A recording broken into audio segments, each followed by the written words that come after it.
ಕುಂದಾಪುರದ ಲಕ್ಷ್ಮೀ ನರಸಿಂಹ ಕಲಾಮಂದಿರದಲ್ಲಿ ಕುಂದಾಪುರದ ರೋಟರಿ ಸಂಸ್ಥೆಯಾದ ರೋಟರಿ ಕುಂದಾಪುರ ಇವರ ಆಶ್ರಯದಲ್ಲಿ ರೋಟರಿ ಜಿಲ್ಲೆ 3182 ವಲಯ 1ರ ಸಾಂಸ್ಕೃತಿಕ ಸ್ಪರ್ಧೆ ಕುಂದ ಕಲಾ ಸಂಭ್ರಮ ಜರುಗಿತು. ಡ್ರಾಮಾ ಜೂನಿಯರ್ ಸೀಸನ್ 1ರ ಫೈನಲಿಸ್ಟ್ ಮಾಸ್ಟರ್ ಪ್ರಣೀತಾ ಸಮಾರಂಭವನ್ನು ಉದ್ಘಾಟಿಸಿದರು. ವಲಯ 1ರ ಸಹಾಯಕ governor PHF Jayaprakash Shetty, PDG PHF PSN Hebbar, ವಲಯ ಸೇನಾನಿಗಳಾದ PHF rotarian doctor Rajaram Shetty, rotarian K Ramanath Nayak ಮತ್ತು ರೋಟರಿಯ ಹಿರಿಯ ಸದಸ್ಯರಾದ ರೋಟೇರಿಯನ್ ಪಿಎಚ್ಎಫ್ ಪ್ರಶಾಂತ್ ತೋಳಾರ್ ಉಪಸ್ಥಿತಿಯಲ್ಲಿ ಉದ್ಘಾಟನೆಗೊಂಡಿತು.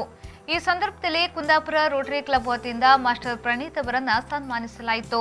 ಕುಂದಾಪುರದ ಕುಂದಕಾಲ ಸಂಭ್ರಮದಲ್ಲಿ ವಲಯ 1ರ 8 ಕ್ಲಬ್ಗಳು ಎಲ್ಲಾ ವಿಭಾಗಗಳಲ್ಲಿಯೂ ಭಾಗವಹಿಸಿದ್ರು.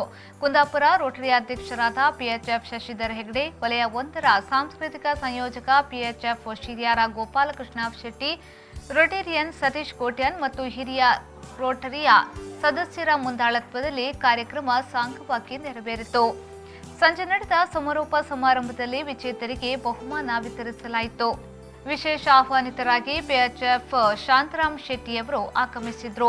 ಮುಖ್ಯ ಅತಿಥಿಗಳಾಗಿ ವಲಯ 1ರ ಸಹಾಯಕ ಗವರ್ನರ್ ಆದ ಜಯಪ್ರಕಾಶ್ ಶೆಟ್ಟಿ, ರೋಟರಿ ಜಿಲ್ಲಾ ಸಾಂಸ್ಕೃತಿಕ ಸಮಿತಿಯ ಉಪಸಭಾಪತಿಯಾದ ರೋಟೇರಿಯನ್ ಪಿಎಚ್ಎಫ್ ಕೊಡ್ಲಾಡಿ ಸುಭಾಷ್ ಚಂದ್ರ ಶೆಟ್ಟಿ, ವಲಯ ಸೇನಾನಿ ಡಾಕ್ಟರ್ ರಾಜರಾಮ್ ಶೆಟ್ಟಿ ವಿಜೇತರಿಗೆ ಬಹುಮಾನವನ್ನು ವಿತರಿಸಿದ್ರು.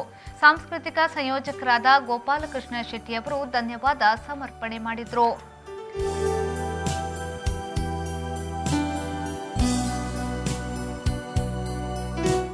ರವಿರಾಜ್, ವಿ4 ನ್ಯೂಸ್, ಕುಂದಾಪುರ.